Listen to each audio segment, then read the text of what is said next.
오늘 말씀은 하나님이 주시는 자존감이라는 제목으로 말씀을 드리겠습니다.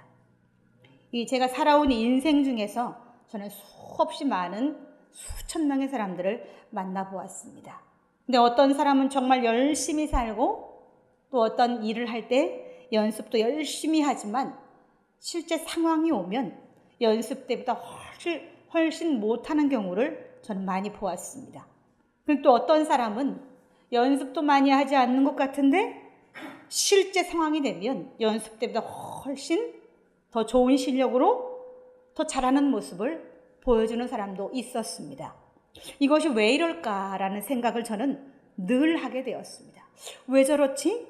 그렇게 열심히 연습했는데 저 사람은 왜 실제 상황만 되면 저렇게 잘할 수 없었지? 저 사람은 연습도 안 하는 것 같은데 어떻게 저렇게 잘할 수가 있었을까? 라는 생각을 계속하면서 제가 얻은 수십 년 동안 생각하며 얻은 결론은 자존감의 문제라는 생각을 하게 되었습니다. 자존감이 문제였구나라는 결론을 내리게 되었다는 거죠. 제가 저를 보면 저는 재능이 참 많은 사람으로 태어났습니다. 한번 노래를 부르기 시작하면 3시간을 불러도 성대가 상하지 않는 그런 성대를 가지고 태어났습니다. 그리고 목소리도 아름다운 목소리를 가지고 태어났습니다. 저희 친정아버지가 명창이셨기 때문에 노래를 하시는 분이었어요. 그래서 아버지를 따라서 저는 이제 목소리가 좋고 또 노래를 잘한다는 칭찬을 들으면서 그렇게 성장을 했습니다. 근데 제가 성장을 해서 이제 성악을 전공하고 수많은 교회를 다니면서 음악 집회도 하고 때론 이제 설립 예배나 무슨 귀한 예배가 있을 때에 이제 무대에 올라가서 찬양하는 경우가 참으로 많았습니다. 근데 그 찬양하는 것들이 제가 어느 날에는 사람들이 많이 모이고 귀한 자리에 서면 그 순간 아무것도 떠오르지 않고 노래를 다 망치고 내려올 때가 많았다는 거죠. 노래를 형편없이 부르고 내려온 적도 아주 많았습니다. 그런 날이면 심한 좌절감이 저를 휘감았고 그런 일들은 수도 없이 여러 번 반복되었습니다. 근데 그러다가 어느 날은 또 무대에 서면 제가 가진 능력보다 훨씬 더 큰 능력으로 노래를 하고 내려올 때도 있었습니다. 우리 예은이가 잘 안 보여. 명서 옆으로 좀 이렇게 옆으로 좀만 옆으로 가. 그렇지, 옆으로 그렇지. 근데 그렇게 이제 잘했다는 칭찬을 들을 때마다 저는 저에게 그동안 제가 잘 부르지 못했던 때를 생각해서 더 큰 실망이 저를 휘어감을 때가 많았습니다. 무대 위에만 서면 너무나 작아지는 저를 경험했기 때문입니다. 근데 제가 신앙생활하는 이 40년 가까운 시간 동안 저는 깨달은 것은 낮은 자존감 때문에 제가 그랬다는 것을 알게 되었습니다. 제가 어렸을 때는 이 어른들이 심한 욕을 하는 것이 일반이었어요. 저희 집도 예외는 아니었어요. 아침이 되면 저희 어머니가 소리를 지르고 그 소리에 일어나서 하루를 시작하는 일들이 다반사였죠. 일상 속에 담긴 수많은 욕들을 제가 언급해 본다면 강단에서 욕을 하게 돼서 죄송하지만 제가 어렸을 때는 이런 욕들이 아주 많이 일상화되었습니다. 저 벼락 맞을 년, 또 저 욕실을 년, 좀 더 심하면 저 급살 맞을 년, 이런 욕들이 아주 그냥 너무너무 쉽게 듣던 욕이었어요. 저는 이 단어들이 너무너무 친숙합니다. 너무 많이 듣고 자랐기 때문에. 근데 이 욕들은 우리 어머니만 하시는 욕들은 아니었어요. 다른 집도 내 친구네 집을 가봐도 그 어머니들이 이런 욕들을, 이렇게 무지막지한 욕들을 그냥 너무 자연스럽게 쓸 때가 우리 나라에도 있었어요. 그렇게 암울할 때가 있었습니다. 근데 저는 그 시간 속에 자라면서 성인이 되었고 그 환경이 저를 짓누르고 있다는 것을 알게 되었습니다. 어렸을 때 들었던 그 무지막지했던 욕들이 저의 이 마음속의 환경을 짓누르고 있다는 것을 알게 되었습니다. 누가 인상만 써도 주눅이 들어요. 또 사람들이 많은 무대에 서면 갑자기 내가 바보가 되는 느낌이 들고 당황하면 또 아무것도 생각나지 않는 백치 같은 그런 모습들이 저에게 수도 없이 있었습니다. 나 스스로를 내가 생각할 때 넌 잘할 수 없어. 넌 실력이 없잖아. 이런 것들이 저를 사로잡을 때가 참 많았습니다. 그래서 저는 어려서부터 사람들에게 머리 숙이지 않았습니다. 그런 저의 내면을 숨기기 위해서. 그리고 저는 저희 아이들이 그렇게 강압적인 방법으로 짓눌려 왔다는 것을 어느 날 결혼하고 아이들이 자라면서 알게 되었습니다. 저는 스스로에게 정말 크게 실망했습니다. 또 절망했습니다. 친정 엄마에게 대한 분노가 조절되지 않아서 많이 힘들었습니다. 저에게 매를 자주 들던 엄마에게 제가 아주 분노가 많았습니다. 저는 엄마의 매질을 피해본 적이 없습니다. 나중엔 엄마가 저를 밀면서 도망이라도 가라고 하실 정도로 저는 절대 도망가지 않고 어머니가 때리는 그 매를 다 맞아주었습니다. 그리고 분노가 가득한 상태로 성인으로 성장했습니다. 그런데 그 분노를 내가 내 아이들에게 어느 날 보니까 전가하고 있다는 것을 알게 되었습니다. 저는 그러면서 사회 환경 속에 변화가 필요하다는 것을 강하게 느끼게 되었습니다. 그리고 저는 저희 큰딸이 10손가락을 다 이빨로 물어뜯어서 10손가락에 피가 범벅이가 닿여 있는데도 계속해서 물어뜯는 것을 보게 되었습니다. 어느 날. 정말 큰 충격을 제가 받았었죠. 그때. 그리고 또 어느 날은 저희 딸이 초등학교 2학년 때로 기억이 됩니다.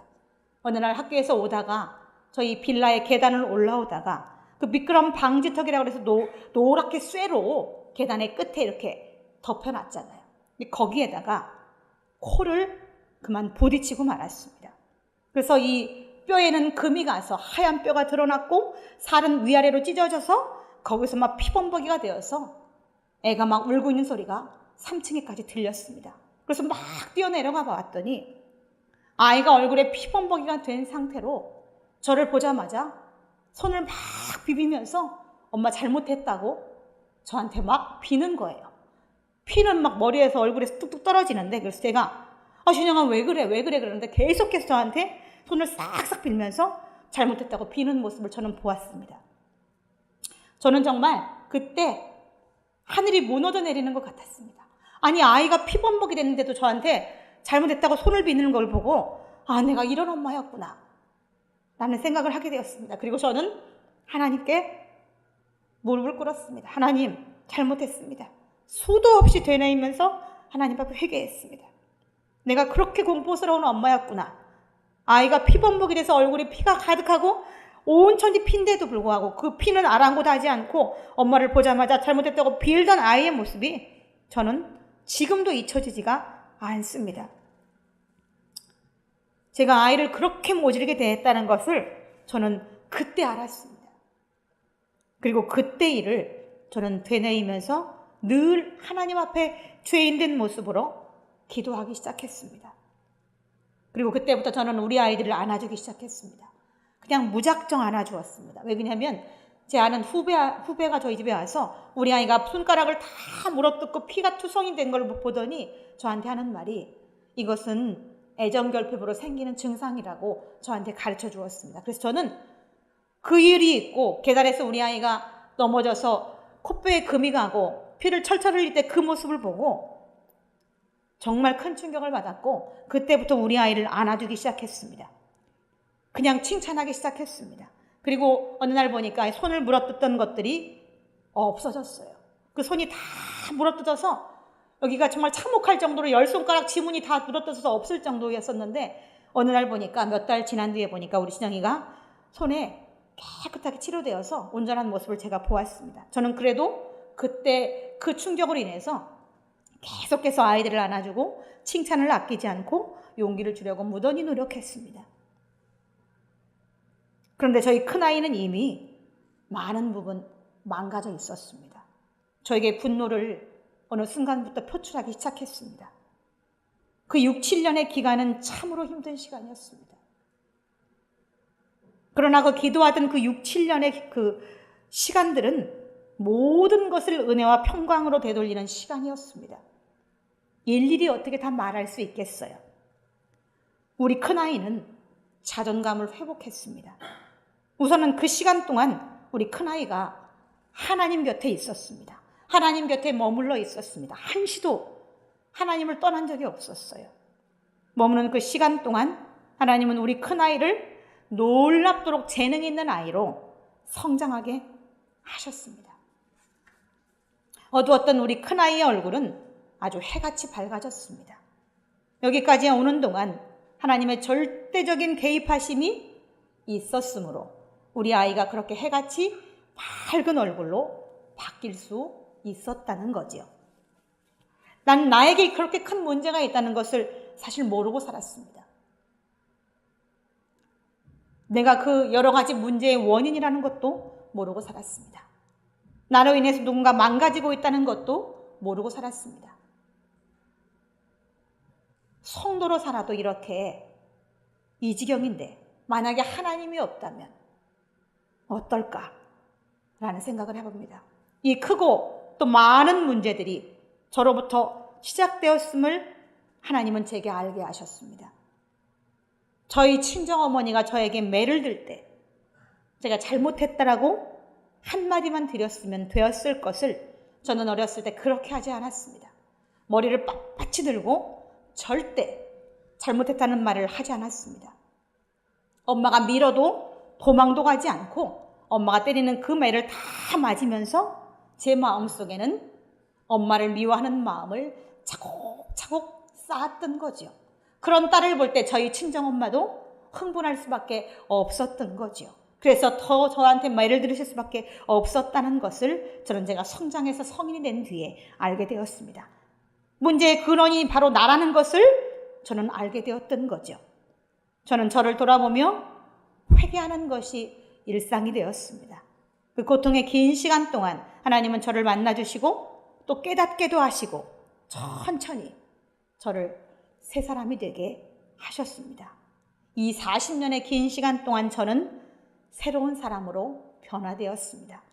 저에게 크고 깊은 자존감을 하나님은 갖게 하셨고 저희 아이들도 남을 배려하고 또 사랑하고 섬기며 자존감이 높은 아이들로 성장했습니다. 제가 오늘 이 말씀을 본문 들어가기 전에 왜 말씀을 드리냐면 제 삶에서 하나님이 깨닫게 하신 자존감과 연관된 말씀이기 때문에 제가 여러분에게 이 말씀을 드렸습니다. 그럼 오늘 본문의 말씀으로 한번 들어가 볼까요? 오늘 이 본문의 말씀에는 성전 미문에 성전 앞에 문 앞에 앉아있는 어떤 한 안진뱅이의 얘기가 나옵니다. 그는 이 성전 미문 앞에 늘 그의 가족들이 그를 거기다 데려다 놓고 거기서 구걸하던 그런 사람이었습니다. 이 베드로와 요한은 이제 오후 3시가 되어서 성전으로 기도하기 위해서 가는 중이었습니다. 성전에 들어가기 전에 성전 미문 앞에 앉아있는 안진뱅이를 보게 되었습니다. 이 들어가는 사람들은 성전에 들어가면서 돈이 있으면 그 미문 앞에 앉아있는 그 병자에게 동전을 던져주고 그들은 그것을 받아가지고 생활할 정도로 이 안진뱅이에게는 그게 삶의 전부였던 거죠. 이 구걸을 하던 이 안진뱅이에게는 이 자존감 같은 것은 시당초 없었어요. 늘 주눅 들고 무가치한 자신을 느끼며 그냥 하루하루 살아갈 뿐이었어요. 미래도 소망도 없는 시간들이 그냥 흘러갈 뿐이었어요. 근데 이 안진뱅이에게 놀라운 일이 생겼습니다. 그것은 그가 평생을 안진뱅이로 살았는데 그가 어느 날 갑자기 일어나서 걷고 뛰게 되었다는 거죠. 베드로와 요한은 기도하기 위해서 오후 3시에 성전 미문을 지나갔습니다. 오후 3시에 성전 미문을 들어가는 것은 중동 지역의 팔레스타인 지역의 기후 때문에 그렇습니다. 보통 12시는 가장 햇빛이 뜨겁고 기온이 높은 시간이기 때문에 사람이 다니지 않고 오후 3시쯤 되어서 이제 기온이 조금 떨어지고 나면 그때에 성전으로 기도하기 위해서 들어갔던 거죠. 근데 미문 앞에 앉아있는 이 병자를 보고 그전에도 보았을 텐데 그날따라 이 베드로의 눈에는 이 병자가 크게 보였던 겁니다. 그리고 베드로는 성령의 충만함을 가지고 그에게 이렇게 선포했습니다.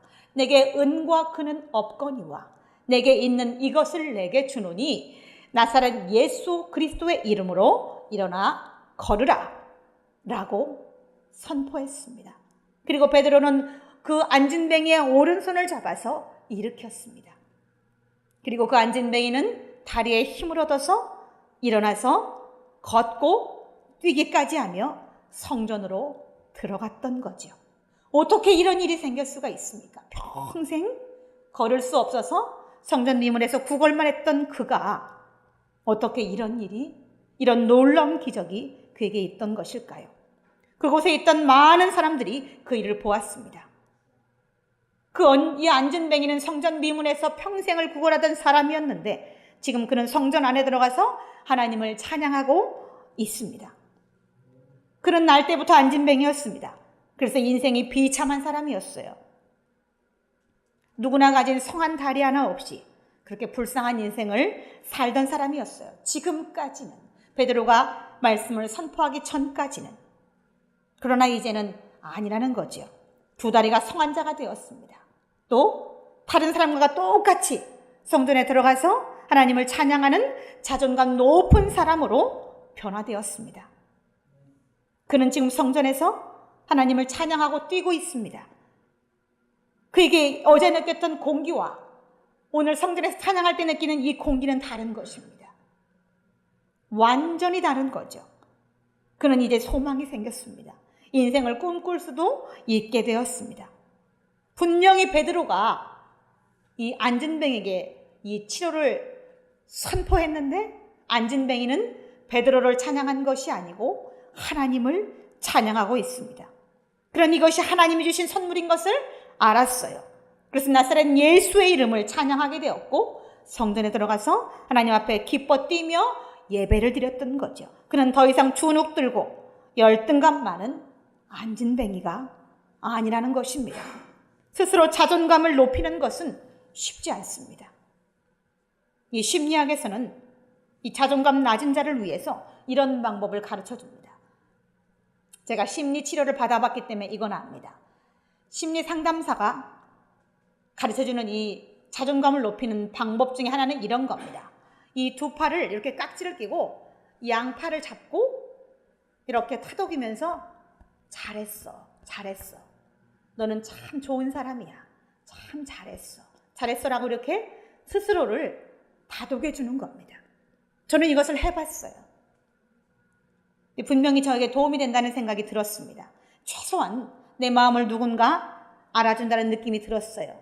그리고 감정이 폭발하면서 또 상담사가 저와 대화를 이제 하면서 제 마음속에 위로가 임했습니다.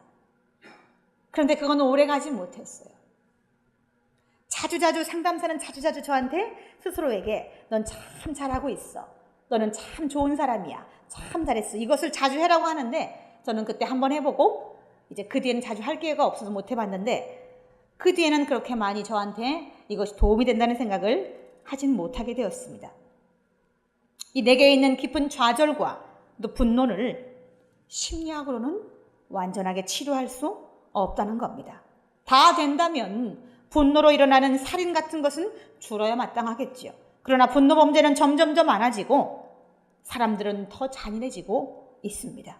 인간의 지식의 한계로는 사람의 이 좌절과 분노를 완전히 치료할 수 없고 자존감도 높여줄 수 없다는 거죠. 높여준다 하더라도 그것에는 한계가 있다는 겁니다. 인간은 스스로를 치료할 수 없습니다. 인간은 하나님이 만드셨지 의사가 만들지 않았습니다. 그래서 만든 하나님만이 인간을 고치실 수 있습니다. 그분이 만드셨으니까 고치는 법도 하나님이 아시죠. 어디를 고쳐야 되는지도 하나님은 아십니다. 이 심리학이 터치하는 인간의 마음과 하나님이 터치하는 인간의 마음은 질적으로 차이가 있습니다. 이 심리학자나 또 정신과 의사들은 타인의 입장에서 환자를 대합니다. 그러나 하나님은 우리의 마음을 치료하실 때에 타인이 아닌 우리 자신이 되어주셔서 우리를 만나주신다는 겁니다. 누가복음 오늘 19장의 1절로 10절에는 삭개오라고 하는 이제 인물이 나옵니다. 누가복음 10장에는 19장에는 삭개오라고 하는 인물이 나오는데, 이 인물은 이 직업상 천대를 받았던 세리장이었어요. 이제 세금을 거두어 드리는 그런 공무원이었어요. 그런데 당시에는, 지금은 이 세무공무원이 굉장히 이제 주목받는, 인정받는 직업 중에 하나지만, 예수님 당시는 가장 천대받던 직업 중에 하나가 바로 세리 공무원이었어요. 그래서 이 삭개오는 엄청 많이 이제 천대를 받고 노골적인 무시를 받으면서 자라난 사람이 바로 그였어요. 그는 키도 작았어요. 인물은 어땠을까? 좋았을까? 인물에 대해서 성경에 안 나와 있기 때문에 인물은 제가 말할 수는 없지만 그렇게 좋지는 않았을 것 같아요. 돈은 많이 있었습니다. 이 삭개오는. 그런데 기쁘지 않았다는 거죠. 늘 무시당하고 죄인 취급을 받고 살았기 때문에 이 삭개오는 행복하지 못했어요. 자존감도 아주 낮았어요.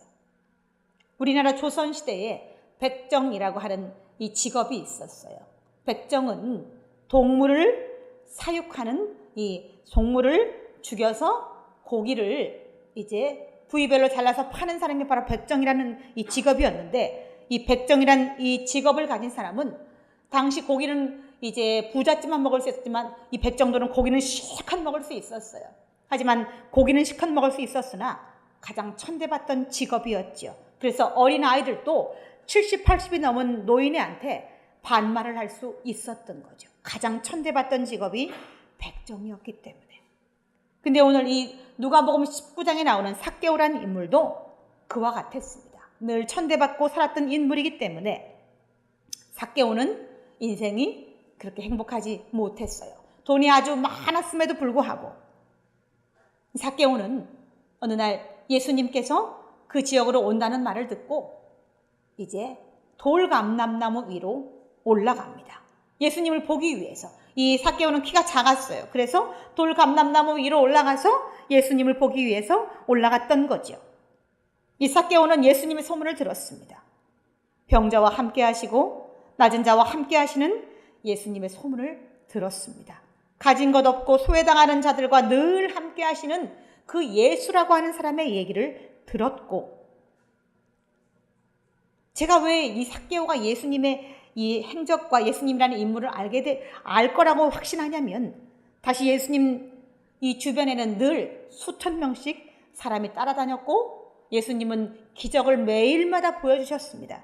그래서 아마 그 근동의 팔레스타인 모든 근동 사람들은 예수님을 모르는 사람이 없었기 때문에 이 삭개오도 분명히 예수님을 알고 있었을 것이라고 저는 생각합니다. 거기다가 이 삭개오는 세리였잖아요. 세금을 징수하는 사람이었기 때문에 사람을 많이 만났으므로 분명히 이 삭개오도 예수님을 분명하게 알고 있었습니다.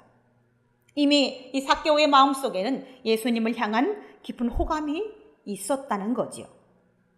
예수님만은 삭개오를 무시하지 않을 것이라고 삭개오는 생각을 했어요. 그래서 예수님이 오신다는 말씀을 듣고 얼른 나가서 돌감람나무 위에 올라가 앉았습니다.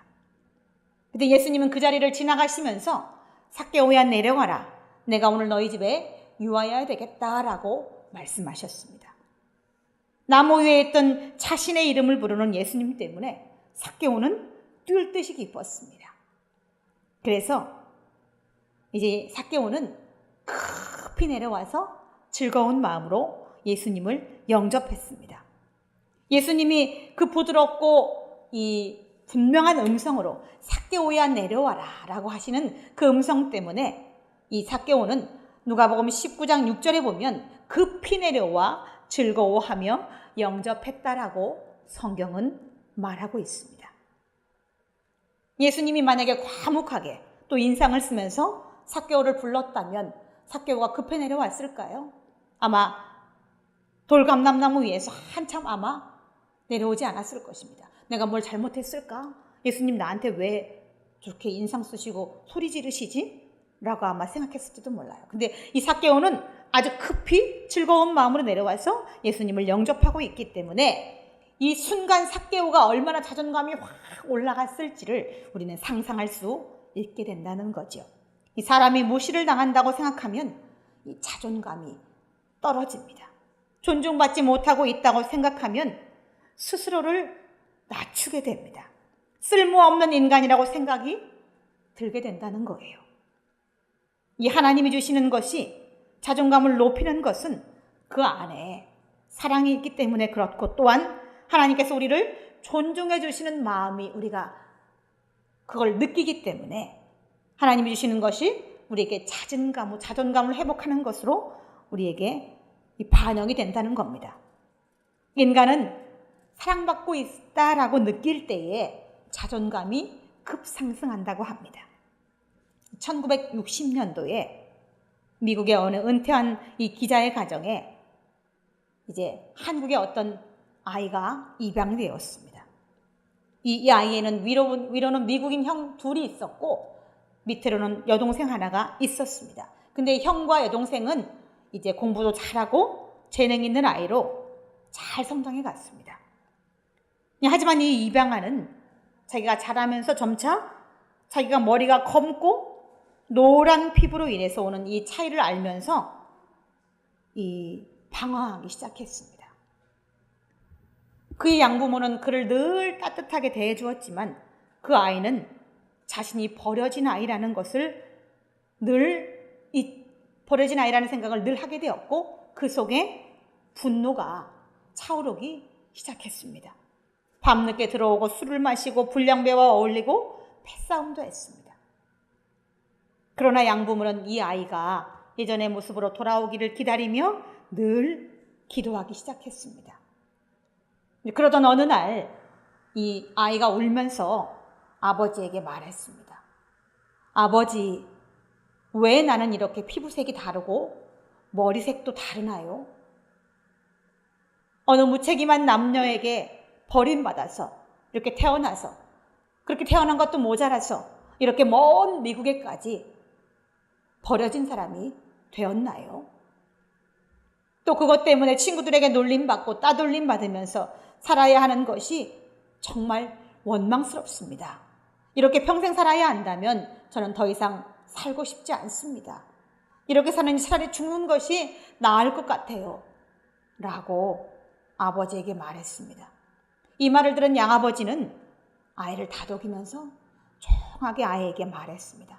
너는 버려진 게 아니란다. 너는 참으로 훌륭한 어머니의 아들이란다. 너희 어머니는 자신의 생명을 버리면서까지 너를 구하신 훌륭한 분이란다.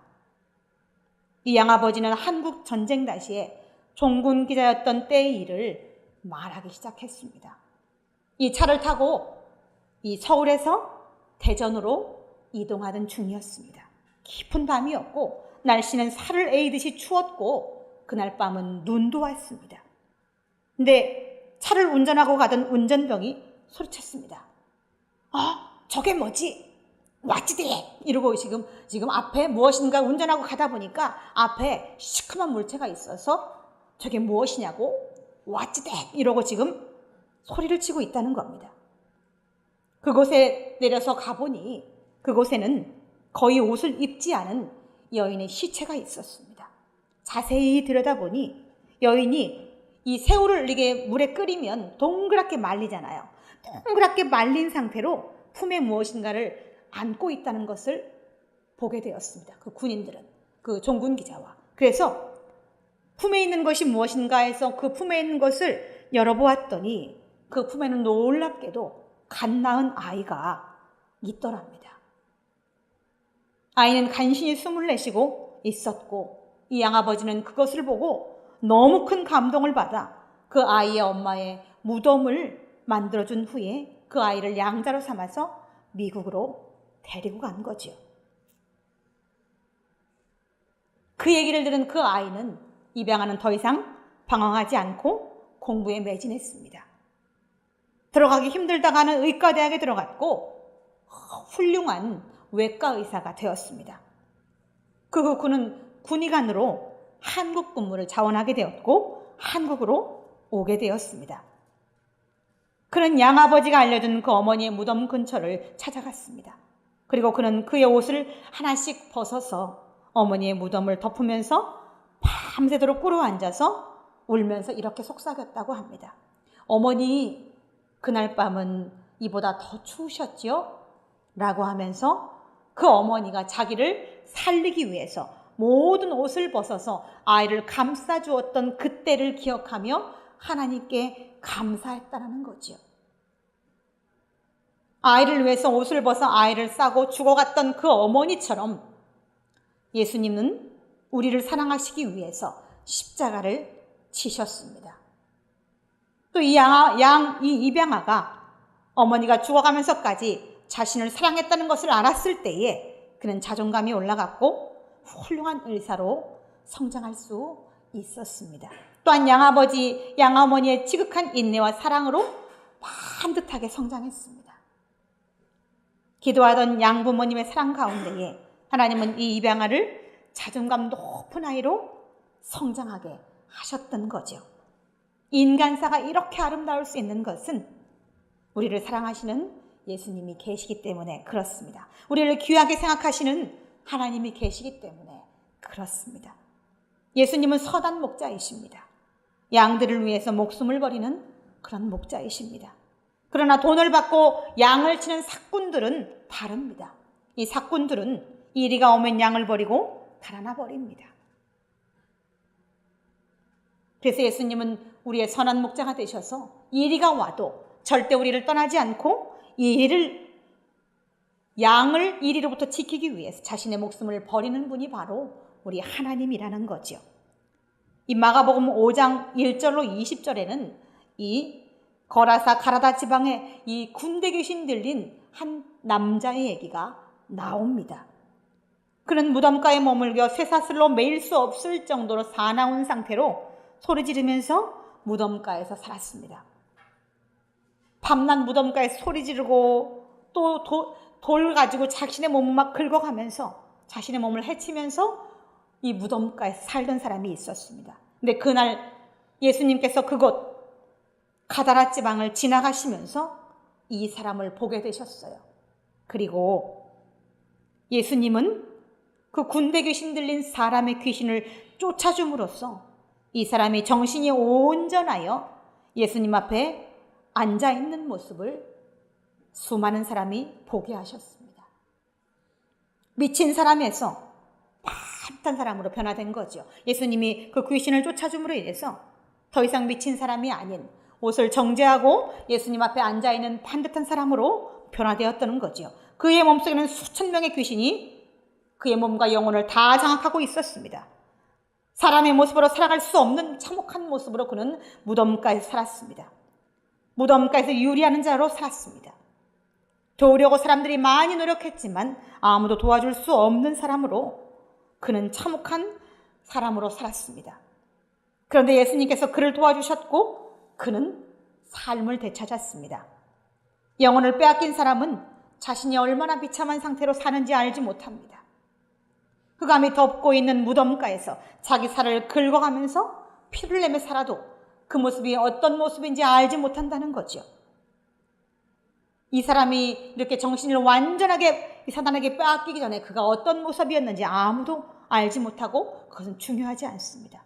지금 그는 이 사단에게 영혼과 몸이 다 빼앗긴 채로 미쳐서 무덤가를 전전하는 사람으로 살고 있다는 거죠. 그런데 그런 사람에게 하나님의 강권하신 역사하심이 있으므로 그는 정신과 몸이 온전해져서 하나님께 영광을 돌리면서 기뻐하며 살게 되었다는 겁니다.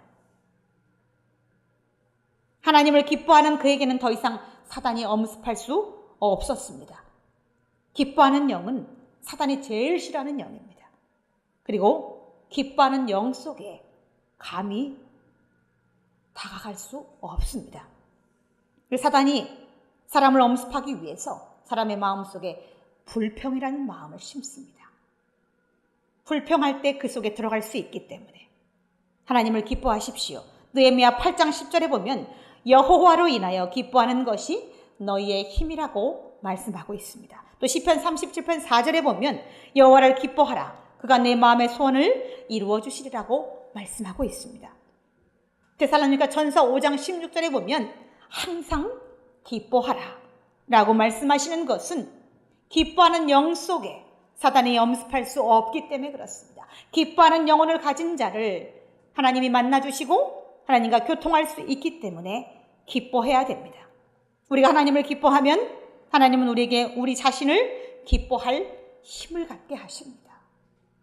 내 자신이 참혹한 생각이 들지 않게 하시고 내가 내 자신이 기쁘고 행복하고 내가 무엇을 하든 자신감을 갖게 하시는 분이 바로 하나님이신데, 내가 하나님을 기뻐할 때 그런 일들이 나에게 생긴다는 거죠. 하나님이 가장 사랑하는 것이 바로 나라는 것을 하나님은 내가 기뻐할 때 깨닫게 하신다는 거죠. 이 삭개오는 예수님 곁에 있는 것이 너무 좋았습니다.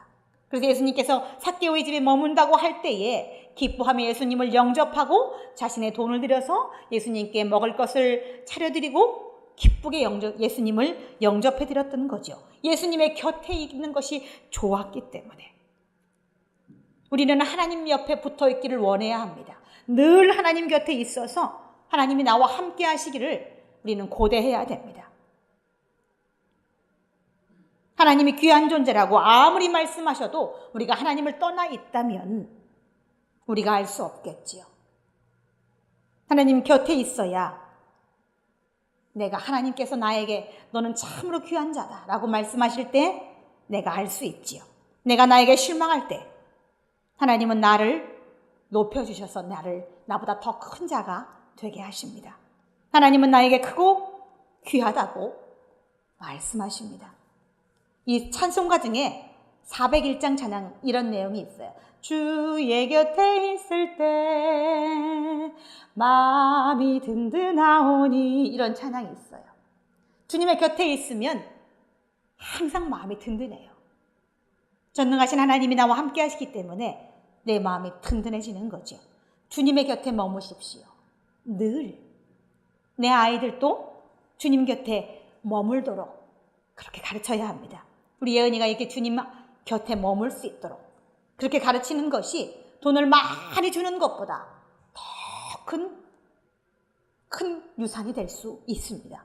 이사야서 43장 4절에 보면 내가 너를 보배롭고 존귀하게 여긴다라고, 그리고 내가 너를 사랑하였다라고 말씀하고 있습니다. 하나님께서는 나에게 가장 보배롭고 존귀한 자라고 말씀하십니다. 그리고 내가 너를 사랑한다라고 말씀하고 있습니다. 시편 118편 14절에 보면 여호와는 나의 능력과 찬송이시요 또 나의 구원이 되셨도다 라고 시편 기자는 고백하고 있습니다. 그가 하나님의 옆에 있을 때에 그가 자신이 얼마나 보배롭고 존귀한 존재인가를 깨닫게 되었고 그것이 나에게 능력과 찬송이라고 고백하고 있다는 거죠. 우리의 자존감은 하나님이 높여주십니다. 그래서 우리는 그 높여주신 자존감으로 세상에서 승리하고 살아갈 수 있습니다. 우리 다 같이 기도하시겠습니다. 하나님 아버지, 하나님의 은혜를 참으로 감사합니다. 하나님께서는 우리에게 말씀하시기를 내가 너를 보배롭고 존귀하게 여기고 너를 사랑하였다라고 말씀하고 계십니다. 예전에도 지금도 앞으로도 늘 보배롭고 존귀한 자라고 우리에게 말씀하시는 하나님 아버지께 영광과 존귀를 드리며 그렇게 자존감 높은 사람으로 살아가면서 이 세상 속에서 하나님의 영광을 드러내는 자로 살아갈 수 있도록 우리 예한중앙교회 모든 성도님들을 축복하여 주시옵소서. 감사와 영광을 드리며 우리 구주 예수 그리스도의 이름으로 기도드리옵나이다. 아멘.